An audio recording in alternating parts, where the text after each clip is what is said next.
안녕하세요. 오늘은 기업께서 보내주신 자료들, 특히 그 패스트루 기업 관련 기준액 명세서 있지 않습니까? 네네. 그거랑 관련 증빙 서류들이요. 네, 그걸 보면서 여기서 발생한 손실이 귀하의 개인 세금 보고서에 어떻게 반영되는지 좀 자세히 들여다보려고 합니다. 네. 이게 파트너십이나 S컵 같은 데서 손실이 났다고 해서요. 그 금액 전부를 바로 공제받을 수 있는 건 아니죠. 맞아요. 저도 보니까 바로 되는 건 아니더라고요. 그래서 이번 시간에는 귀하의 그 투자 기준액, 그리고 위험 감소 한도, 또 수동적 활동 규칙, 이 세 가지 제한 규정이 어떻게 작용하는지, 네. 그리고 이제 귀하의 실제 서류들을 통해서 손실 금액이 어떻게 이월되거나 또 최종적으로 얼마가 공제 가능한지 그 과정을 좀 명확히 파악해 보는 게 목표입니다. 좋습니다. 그럼 그 세무 규정이랑 계획 자료들을 보면서 핵심만 딱딱 짚어보죠. 네, 바로 시작해 보죠. 첫 번째 관문, 세무 기준액, 텍스 베이스 한도. 이게 가장 기본이라고 하셨죠? 네, 맞습니다. 제일 첫 번째 필터라고 보시면 돼요. 아주 간단히 말하면 귀하께서 투자하신 총 금액, 그러니까 그 기준액 명세서에 딱 찍혀 있는 그 금액 있잖아요. 네네. 그 금액을 넘는 손실은 일단 올해는 공제받을 수 없다. 이렇게 생각하시면 됩니다. 아, 기준액만큼만 일단 가능하다는 거군요. 그렇죠. 그 기준액이라는 게 처음 투자한 돈, 뭐 중간에 돈을 더 넣으셨다면 그 추가 출자금, 그리고 매년 배분받는 소득이나 손실, 배당금 같은 거요. 아, 매년 달라지겠네요, 그럼. 네, 계속 변동합니다. 심지어 회사 빚, 그 부채 변동분까지도 영향을 주거든요. 그래서 귀하의 기준액 명세서랑 그 계산할 때 쓴 원자료들을 정확히 맞춰보는 게 정말 중요해요. 그렇군요. 특히 에스코프 주주시면요. 혹시 회사에 직접 돈 빌려주신 거 있으시면 그 대여금 기준액, 뎃베이스라는 것도 있거든요. 그것도 손실공제 한도 계산할 때 들어갈 수 있으니 관련 서류도 같이 봐야 하고요. 아, 빌려준 돈도요? 복잡하네요. 그럼 기준액 넘는 손실은 그냥 없어지는 건가요? 아니요. 없어지는 건 아니고요. 다행히 다음 해로 넘어갑니다. 2월 된다고 하죠. 그래서 나중에 기준액이 다시 늘어나면 그때 공제받을 기회가 생기는 거예요. 아, 2월 되는 거군요. 다행이네요. 그럼 그 명세서에 2월의 기록을 잘 해놔야겠어요. 네, 아주 중요합니다. 정확히 기록하고 관리해야 나중에 놓치지 않죠. 알겠습니다. 자, 기준액 명세서에서 1단계 통과했어요. 근데 이게 끝이 아니라고 하셨죠? 다음 허들, 위험 감소 한도, at risk limitation. 이건 기준액이랑은 또 어떻게 다른 건가요? 네, 그게 이제 두 번째 관문인데요. 좋은 질문이에요. 이게 기준액이랑 좀 비슷해 보이면서도 다른 게 단순히 돈을 넣었다는 사실만 보는 게 아니에요. 아, 그럼 뭘 보는 거죠? 실제로 경제적인 손실 위험을 귀하께서 진짜로 부담하고 있느냐, 이걸 따지는 겁니다. 예를 들어서요, 기준액 계산에는 포함될 수 있는 부채 중에서도 개인적으로 갚을 책임이 없는 돈 있잖아요. 네, 그런 거 있죠. 그런 비소구 부채, non-recourse debt는 일반적으로 이 위험 감소 한도 계산에서는 빠집니다. 그러니까 귀하께서 제공해 주신 대출 계약서 같은 걸 보면서 이게 소구인지 비소구인지 그 성격을 확인해야 하는 거죠. 아, 부채 성격이 중요하군요. 기준액 계산대랑 다르게 보네요. 네, 그게 식차이점이죠. 물론 예외는 있어요. 뭐 부동산 투자 관련된 적격 비소구 금융 같은 건 또 포함될 수도 있고요. 예외도 있고 어렵네요. 그럼 이 한도를 넘는 손실은 또 어떻게 돼요? 이것도 2월 되나요? 네, 이것도 2월 됩니다. 그리고 중요한 건 아까 기준액 제한으로 2월 된 손실이랑은 별개로 또 추적하고 관리해야 한다는 거예요. 아, 2월 되는 손실도 종류가 다른 거네요. 기준액 때문에 2월 된 거? 위험 감수 한도 때문에 2월 된 거? 맞습니다. 각각 따로 관리해야 합니다. 와, 정말 복잡하네요.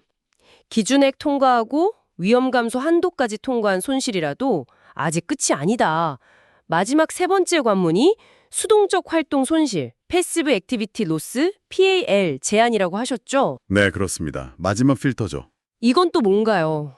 귀하의 그 사업 참여 형태나 임대 활동 기록 같은 걸 볼 때 어떨 때 이게 적용될 수 있을까요? 네, 이 PAL 규칙은 말 그대로 귀하의 활동 유형을 따지는 건데요. 예를 들어 사업에 실질적으로 참여하지 않는다거나 뭐 대부분의 임대부동산 활동에서 발생한 손실 같은 경우요. 아, 그러니까 제가 직접 운영 안 하고 그냥 투자만 했다거나 아니면 세만 놓고 있는 부동산 같은 거요? 네, 그런 경우가 대표적인 수동적 활동에 해당될 수 있습니다. 이런 수동적 활동에서 발생한 손실은요, 원칙적으로 다른 수동적 활동에서 생긴 소득하고만 상세가 가능해요. 다른 수동적 소득이요? 그럼 제 월급이나 뭐 이자 소득 같은 걸로는 안 되고요? 네, 안 됩니다. 그런 건 비수동적 소득이라서 수동적 활동 손실이랑은 상쇄할 수가 없어요.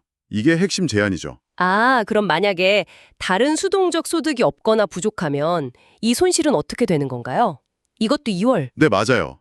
여기서 공제 못 받은 손실, 이걸 2월 수동적 활동 손실, Suspended PAL이라고 부르는데 이것도 계속 2월 돼서 별도로 관리해야 합니다. 세 번째 종류의 2월 손실이네요. 세상에 2월 손실만 세 종류네요. 기준액, 위험 감수, PAL. 그렇죠. 물론 예외는 또 있습니다. 임대부동산 활동이라도 적극적으로 참여, 액티브 파티스페이션 하시고 또 소득 기준, AGI 같은 요건을 맞추시면 연간 최대 25,000달러까지는 예외적으로 공제받을 수도 있긴 해요. 아, 예외도 있군요. 복잡하지만 알아둬야겠네요. 네, 근데 제가 여기서 제일 강조하고 싶은 점은요. 이 세 가지 제한 규정, 그러니까 기준액, 위헌 감수, PAL, 이게 반드시 순서대로 적용된다는 거예요. 순서가 정말 중요합니다. 순서대로요? 아, 그냥 세 개 중에 하나 걸리면 안 되는 게 아니라 단계별로 다 통과해야 하는 거군요. 정확합니다. 1단계, 세무 기준액 통과. 2단계, 위험 감수 한도 통과. 3단계, 수동적 활동 손실 제한 통과. 이 순서대로 검토해야 해요. 예를 들어 볼게요. 귀하의 그 기준액 명세서를 보니까 파트너십에서 손실이 4만 달러가 났어요. 네. 근데 귀하의 기준액을 계산해 보니 3만 달러밖에 안 돼요. 그럼 일단 1만 달러는 기준액 제한에 걸려서 다음 해로 2월 되는 겁니다. 아, 1단계에서 1만 달러 탈락. 그렇죠. 그럼 남은 손실이 3만 달러죠. 이제 2단계 위험 감수 한도를 보는 거예요. 관련 서류를 검토해 보니 위험 감수 한도는 2만 5천 달러다. 그러면 추가로 5천 달러가 위험 감수 한도 제한 때문에 또 2월 되는 거죠. 아, 2단계에서 또 5천 달러 탈락. 그럼 2만 5천 달러 남았네요. 맞아요. 이제 마지막 3단계 PAL 규칙을 봅니다. 남은 2만 5천 달러 손실이 만약 수동적 활동 손실로 분류된다고 해보죠. 근데 귀하의 다른 수동적 소득 기록을 다 찾아보니까 올해 6천 달러밖에 없어요. 네. 그러면 최종적으로 올해 공제 가능한 금액은 딱 6천 달러가 되는 거고 나머지 1만 9천 달러는 PAL 제한에 걸려서 또 다음 해로 2월 되는 겁니다. 와, 4만 달러 손실이었는데 결국 올해 공제받는 건 6천 달러 뿐이고 나머지는 다 2월이네요. 종류별로. 네, 그런 식이죠. 그래서 귀하의 그 기준액 명세서, 위험 감수 한도 계산 내역, PAL 추적 기록 이런 모든 관련 서류들을 다 종합적으로 검토해야만 최종 공제 금액 6천 달러랑 각 단계별로 2월 되는 손실액을 정확하게 파악할 수 있는 겁니다. 아, 이제 확실히 이해가 되네요. 정리해보면 이 패스스루 기업 손실 공제라는 게 자동으로 되는 게 절대 아니고 귀하의 그 기준액 명세서랑 여러 관련 증빙 서류들을 가지고 세무 기준액, 위험 감수 한도, 수동적 활동 손실 이 세 단계를 꼭 순서대로 거쳐야 한다. 네, 맞습니다. 결국 정확한 기록 관리, 그리고 그 서류들을 꼼꼼히 검토하는 게 핵심이네요. 네, 바로 그겁니다. 서류 관리가 정말 중요하죠. 마지막으로 귀하께 한번 생각해 볼 만한 질문을 드려볼게요. 네, 뭔가요? 오늘 저희가 주로 다룬 건 손실, 금액에 대한 제한이었잖아요. 기준액 넘으면 안 되고 위험 감소 한도 넘으면 안 되고 PAL 소득만큼만 되고 네, 그렇죠. 근데 이것 외에도 이 패스스루 기업에서 발생한 소득이나 손실의 성격 자체가요.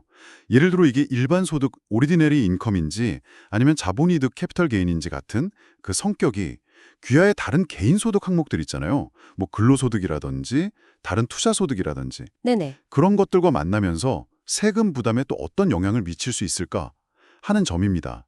귀하의 전체적인 세금 상황 안에서 이 손실이나 소득의 특성을 어떻게 활용하거나 혹은 대비할 수 있을지 이것도 보내주신 자료들을 보면서 한 번 더 깊이 고민해 볼 만한 지점이라고 생각합니다. 아, 손실 금액뿐만 아니라 그 손실의 종류, 성격까지도 중요하다는 말씀이시군요. 다른 소득과의 관계에서요. 네, 그렇죠.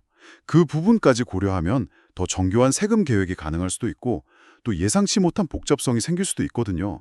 이건 다음 기회에 또 이야기 나눠봐도 좋을 것 같습니다. 네, 오늘 정말 명쾌한 설명 감사드립니다. 아주 복잡한 내용이었는데 단계별로 또 귀하의 자료와 연결해서 설명해 주시니 이해가 잘 됐습니다.